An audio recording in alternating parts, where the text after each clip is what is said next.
Dear students, Mangalore University 4th semester BCom students are supposed to study a subject called Financial Accounting 4. Chapter 1 of this subject is Royalty Accounts. In this video, I am going to introduce the concept of royalty. Okay, let's take for example, you are staying in a rented house.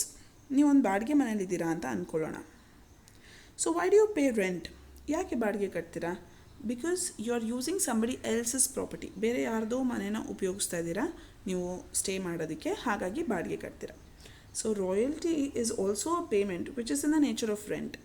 Okay, so ನೀವು ರೆಂಟನ್ನು ಏನಕ್ಕೆ ಕಟ್ತೀರಾ? ಬೇರೆ ಯಾರ್ದೋ ಪ್ರಾಪರ್ಟಿನ use ಮಾಡ್ತಾ ಇರೋದಕ್ಕೆ ಕಟ್ತಿದ್ದೀರಾ. Similarly royalty ಯಾಕೆ ಕಟ್ತೀರಾ?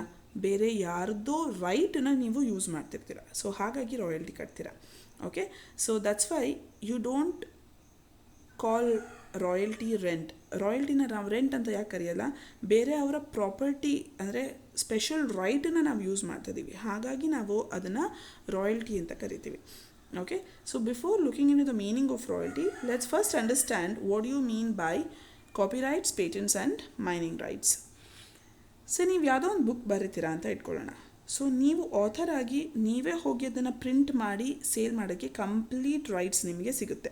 So you get the copyright when you write a book or when you compose a music or when you create something on your own, you get its copy right.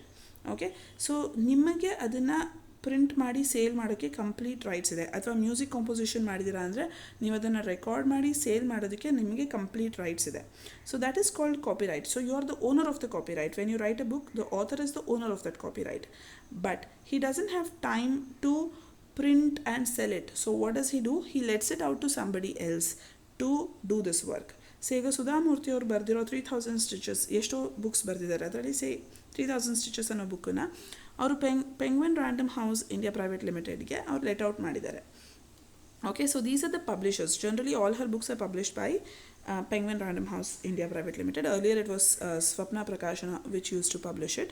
So ಈ Penguin Random House publisher ಅವರು ಏನು ಮಾಡ್ತಾರೆ? They pay the royalty to the author. Sudha Murthy ಅವರಿಗೆ royalty ಕೊಡ್ತಾರೆ. ಎಷ್ಟು ಕಾಪೀಸ್ನ sale ಮಾಡ್ತೀವೋ ಅದರ basis ಮೇಲೆ ಇಷ್ಟು ರಾಯಲ್ಟಿ ಅಂತ ಕೊಡ್ತೀವಿ ಅಂತ ಅಗ್ರಿಮೆಂಟ್ ಮಾಡ್ಕೊಳ್ತಾರೆ. Okay, so the copyright is let out to the publisher. Okay, and the publisher pays royalty to the owner, to the author. Okay, similarly music composition, ನೀವೇನೋ ಒಂದು ಮ್ಯೂಸಿಕ್ನ ಕಂಪೋಸ್ ಮಾಡ್ತೀರಾ. So you let out this copyright to a music recording company like Anand Audio, T Series. So ಇವರೆಲ್ಲ ನೀವು ಯಾವುದೋ ಒಂದು cassette ಅಥವಾ CD open ಮಾಡಿ ನೋಡಿದ್ರೆ you can find these on Anand Audio, T Series ಇದೆಲ್ಲ. So what are these? These are music recording companies which take this right from the music composer to record the music and sell cassettes, CDs and all those. So they pay royalty to the music composer. So these are called copyrights. So similarly, which are let out for royalty. Similarly, patents. Say now we are talking about vaccines. Now your Covishield vaccine was actually developed by Oxford University AstraZeneca in collaboration. So now Serum Institute of India is manufacturing it. So ಈ ವ್ಯಾಕ್ಸಿನ್ನ manufacture ಮಾಡ್ತಾ ಇರುವಂಥ Serum Institute of India is paying royalty to AstraZeneca Oxford University. So Adar Poonawalla, who is the CEO of Serum Institute of India, said that 50% of the amount goes towards royalty. So just imagine patents. So whatever you have created, whatever you have invented, you have the sole right to produce that product. Okay, so that is the patent right. So now this patent right is let out to somebody else for production. So ನೀವೇನು create ಮಾಡಿರ್ತೀರೋ, ನೀವೇನು invent ಮಾಡಿರ್ತೀರೋ, ಇದನ್ನು ನೀವು ಬೇರೆಯವ್ರಿಗೆ ಬಿಟ್ಟು ಕೊಡ್ತೀರಾ for a payment called royalty. So ಬೇರೆಯವ್ರು ಅದನ್ನು produce ಮಾಡಿ ಸೇಲ್ ಮಾಡಿ ನಿಮಗೆ ರಾಯಲ್ಟಿ ಕೊಡ್ತಾರೆ. ಸೊ ಸಿಮಿಲರ್ಲಿ ಮೈನಿಂಗ್ ಲ್ಯಾಂಡ್ ಇದೆ ನಿಮ್ಮ ಹತ್ರ. So you can let it out to a mining company for production, for extracting ಮಿನರಲ್ಸ್ನ ಎಕ್ಸ್ಟ್ರಾಕ್ಟ್ ಮಾಡಿ ನಿಮಗೆ ಅವರು ರಾಯಲ್ಟಿನ ಪೇ ಮಾಡ್ತಾರೆ. So these are some of the rights which are let out for a payment called royalty. So royalty is a payment which is made by lessee or tenant to the lessor or owner. So tenant ಓನರ್ಗೆ ಕಟ್ಟುವಂಥ ಹಣ, same ರೆಂಟಲ್ಲಿ ಕಟ್ಟಿದಂಗೆ tenant ಓನರ್ಗೆ ಕಟ್ಟುವಂತಹ ಹಣನ ನೀವು royalty ಅಂತ ಕರಿತೀರಾ. But ಯಾಕೆ ಕಟ್ತಾನೆ ಅವನು? for using the special right which belongs to the lesser. Okay, ಇಲ್ಲಿ ನೀವು when it comes to rent, you're using somebody else's property, somebody else's a house or somebody else's building, and that's why you're paying rent. But here you're using somebody else's or the owner's special right, so that's why you're making the payment called royalty, which is a payment based on output or sales. Output ಅಂದರೆ production ಅಥವಾ sales basis ಮೇಲೆ ಇರುತ್ತೆ. ಈಗ generally books ಅಂತ ಹೇಳಿದ್ರೆ ಎಷ್ಟು sale ಆಗುತ್ತೋ books ಅದ್ರ ಬೇಸಿಸ್ ಮೇಲೆ ನಾವು ನಿಮಗೆ ಪೇ ಮಾಡ್ತೀವಿ ಅಂತ ರಾಯಲ್ಟಿ ಅಗ್ರಿಮೆಂಟಲ್ಲಿ ಇರುತ್ತೆ. ಈ ಮೈನಿಂಗ್ ಅಗ್ರಿಮೆಂಟ್ಸಲ್ಲೆಲ್ಲ ಮೈನಿಂಗ್ ಲ್ಯಾಂಡನ್ನ ಲೆಟ್ ಔಟ್ ಮಾಡುವಾಗ generally it's based on production. Patent ರೈಟ್ಸಲ್ಲಿ it's either based on production or sales. Okay, so generally either on the basis of production or sales, your royalty will be paid. So that will be mentioned in your royalty agreement. Next you have minimum rent. So initial years it takes time for the company to set up and produce. Say for example, ನೀವಾಗ mining land ಇದೆ, minerals extract ಮಾಡೋಕ್ಕೆ, production ಮಾಡೋದಕ್ಕೆಲ್ಲ it takes a lot of time. Or take for example vaccines only.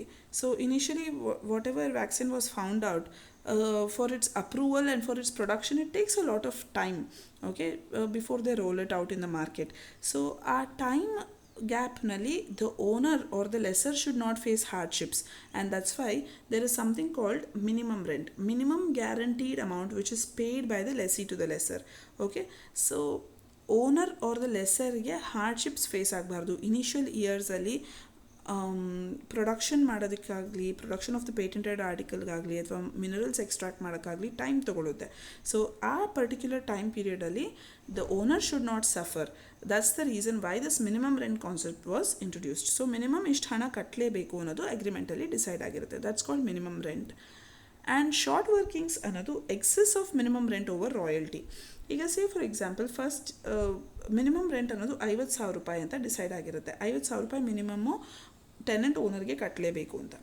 But first year ನೀವು royalty 30,000 ರೂಪಾಯಿ ಕಟ್ಟಬೇಕು ಅಂತ ಬರುತ್ತೆ. Okay, so this minimum rent concept ಇರಲಿಲ್ಲ ಅಂತ ಹೇಳಿದ್ರೆ ನೀವು ಬರೀ 30,000 ರೂಪಾಯಿ ಓನರಿಗೆ ಕಟ್ಟಿದರೆ ಸಾಕಿತ್ತು. ಬಟ್ ಜಸ್ಟ್ ಬಿಕಾಸ್ ಮಿನಿಮಮ್ 50,000 ಕಟ್ಟಲೇಬೇಕು ಅಂತ ಇರೋದ್ರಿಂದ you are paying extra 20,000. That is called short working. So excess of minimum rent over royalty. Minimum rent ಜಾಸ್ತಿ ಇದೆ, ರಾಯಲ್ಟಿ ಕಮ್ಮಿ ಇದೆ.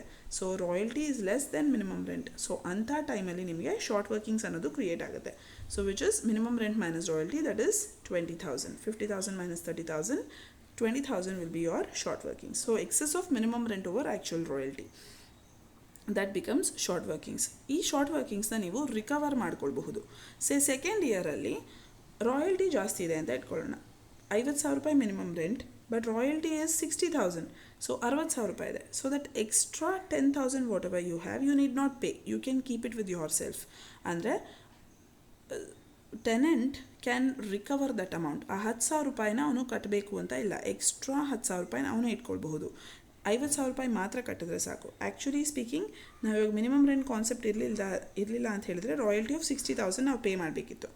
ಬಟ್ ಇಲ್ಲಿ ಮಿನಿಮಮ್ 50,000 ಮಾತ್ರ ಕಟ್ಟಿದ್ರೆ ಸಾಕು ಅಂತಿರೋದ್ರಿಂದ 50,000ನ ಮಾತ್ರ ನೀವು ಕಟ್ಟಿ ಆ ಎಕ್ಸ್ಟ್ರಾ 10,000 ರೂಪಾಯಿ ಏನಿರುತ್ತೆ ಅದನ್ನು ನೀವು ರಿಟೈನ್ ಮಾಡ್ಕೊಳ್ಬಹುದು, ನೀವೇ ಇಟ್ಕೊಳ್ಬಹುದು. ಯಾಕೆ ನೀವು ಪ್ರೀವಿಯಸ್ ಇಯರಲ್ಲಿ ಎಕ್ಸ್ಟ್ರಾ ಕಟ್ಟಿದ್ದೀರಾ, 20,000 ರೂಪಾಯಿ ಎಕ್ಸ್ಟ್ರಾ ಕಟ್ಟಿದ್ದೀರಾ, ಅದರಲ್ಲಿ 10,000 ರೂಪಾಯಿನ ನಾವು ಈಗ ರಿಕವರ್ ಮಾಡ್ಕೊಳ್ತಾ ಇದ್ದೀವಿ ಸೆಕೆಂಡ್ ಇಯರಲ್ಲಿ ಅಂತ. So that is called recoupment or recovery of short workings. So ಈ ರಿಕವರಿನಲ್ಲಿ 2 ಟೈಪ್ಸ್ ಇದೆ. ಒನ್ ಇಸ್ ಫಿಕ್ಸ್ಡ್ ರಿಕೂಪ್ಮೆಂಟ್, ಇನ್ನೊಂದು floating recoupment. Say for example 2015 ನೀವು ಅಗ್ರಿಮೆಂಟ್ ಎಂಟರ್ ಆಗಿರ್ತೀರ. ಫಸ್ಟ್ 3 years ಆಫ್ ಅಗ್ರಿಮೆಂಟ್ ನಿಮಗೆ ಟೈಮ್ ಕೊಡ್ತೀವಿ, ರಿಕವರ್ ಮಾಡ್ಕೊಳ್ಬಹುದು ಅಂತ ನೀವು ಅಗ್ರಿಮೆಂಟ್ ಮಾಡ್ಕೊಂಡಿದ್ರೆ ದಟ್ಸ್ ಕಾಲ್ಡ್ ಫಿಕ್ಸ್ಡ್ ರಿಕೂಪ್ಮೆಂಟ್. ಅಂದರೆ ಅಗ್ರಿಮೆಂಟ್ ಆದ ದಿನದಿಂದ ಫಸ್ಟ್ 3 years ಅಂದರೆ 2015, 2016 ಆ್ಯಂಡ್ 2017 3 years ಮಾತ್ರ ಟೈಮ್ ಕೊಟ್ಟಿರ್ತಾರೆ. So first 3 years of the agreement, from the date of agreement first 3 years. So that is called fixed recoupment. Versus floating recoupment ಅಂದರೆ date of short workings in the time period, fixed time period from the date of short workings. ಅಂದರೆ ನಿಮಗೆ ಅಗ್ರಿಮೆಂಟಲ್ಲಿ ಏನಂತ mention ಆಗಿರುತ್ತೆ, you can recover the short workings during next 2 years of short workings. ಅಂದರೆ 1 ವರ್ಷ short working ಇದ್ದರೆ ಅದ್ರ next 2 years ನಿಮಗೆ ಟೈಮ್ ಕೊಡ್ತೀವಿ ಅಂತ ಅರ್ಥ. 2015 ಶಾರ್ಟ್ ವರ್ಕಿಂಗ್ ಇದ್ದರೆ 2016 ಆ್ಯಂಡ್ 17 ತನಕ ಟೈಮ್ ಇರುತ್ತೆ ಅದನ್ನು ರಿಕವರ್ ಮಾಡ್ಕೊಳ್ಳೋಕ್ಕೆ. 2017 ಶಾರ್ಟ್ ವರ್ಕಿಂಗ್ ಇದ್ದರೆ 2018 ಆ್ಯಂಡ್ 2019 ತನಕ ಟೈಮ್ ಇರುತ್ತೆ ರಿಕವರ್ ಮಾಡ್ಕೊಳ್ಳೋಕ್ಕೆ. ಸೊ ಅಗ್ರಿಮೆಂಟಲ್ಲಿ ಮೆನ್ಷನ್ ಆಗಿರುತ್ತೆ ದಟ್ ನೆಕ್ಸ್ಟ್ 2 ಇಯರ್ಸ್ ನಿಮಗೆ ಶಾರ್ಟ್ ವರ್ಕಿಂಗ್ಸ್ ರಿಕವರ್ ಮಾಡ್ಕೊಳ್ಳೋಕೆ ಟೈಮ್ ಕೊಡ್ತೀವಿ. ಯಾವ ವರ್ಷ ಶಾರ್ಟ್ ವರ್ಕಿಂಗ್ ಇರುತ್ತೋ ಆ ವರ್ಷದಿಂದ ನೆಕ್ಸ್ಟ್ 2 ಇಯರ್ಸ್. ಸೊ ಆ next 2 years, subsequent 2 years, subsequent 3 years ಆ ಥರದ್ದೆಲ್ಲ ಇದ್ದಾಗ it is called floating recoupment. So ಈ ಟೈಮ್ ಪೀರಿಯಡಲ್ಲಿ ನಿಮಗೆ ರಿಕವರ್ ಮಾಡ್ಕೊಳ್ಳೋಕ್ಕಾಗಿಲ್ಲ ಅಂದರೆ whether it is fixed or floating, ಅವ್ರು ಕೊಟ್ಟ ಟೈಮ್ ಪೀರಿಯಡ್ ನೆಕ್ಸ್ಟ್ 2 ಇಯರ್ಸ್ ಅಥವಾ first 2 years, first 3 years, so ಅವ್ರು ಕೊಟ್ಟ ಟೈಮ್ ಪೀರಿಯಡಲ್ಲಿ ನಿಮಗೆ ರಿಕವರ್ ಮಾಡ್ಕೊಳ್ಳೋಕ್ಕಾಗಿಲ್ಲ ಅಂದರೆ ಅದನ್ನು ಅನ್ರಿಕೂಪ್ಡ್ ಅಮೌಂಟ್ ಅಂತ ಕರಿತೀರಾ. ಅದನ್ನು P&L ಅಕೌಂಟ್ಗೆ ಲಾಸ್ ಅಂತ ಟ್ರಾನ್ಸ್ಫರ್ ಮಾಡ್ತೀರಾ. ರಿಮೈನಿಂಗ್ ಹಣನ ಯಾವುದನ್ನು ರಿಕವರ್ ಮಾಡ್ಕೊಳ್ಳೋಕ್ಕಾಗಿಲ್ವೋ ಅದನ್ನು ನಾವು P&L ಅಕೌಂಟ್ಗೆ ಟ್ರಾನ್ಸ್ಫರ್ ಮಾಡಿಬಿಡ್ತೀವಿ. So here we come to the end of this video. I hope you have understood the concept of royalty. So royalty is a payment which is in the nature of rent made by the lessee to the lessor for using the special right that belongs to the lessor. Minimum rent is the guaranteed minimum amount paid by the lessee to the lessor, and short working is excess of minimum rent over actual royalty, and short workings can be recovered out of surplus royalty. So I hope you have understood the concept of royalty, minimum rent and short workings. Thank you so much.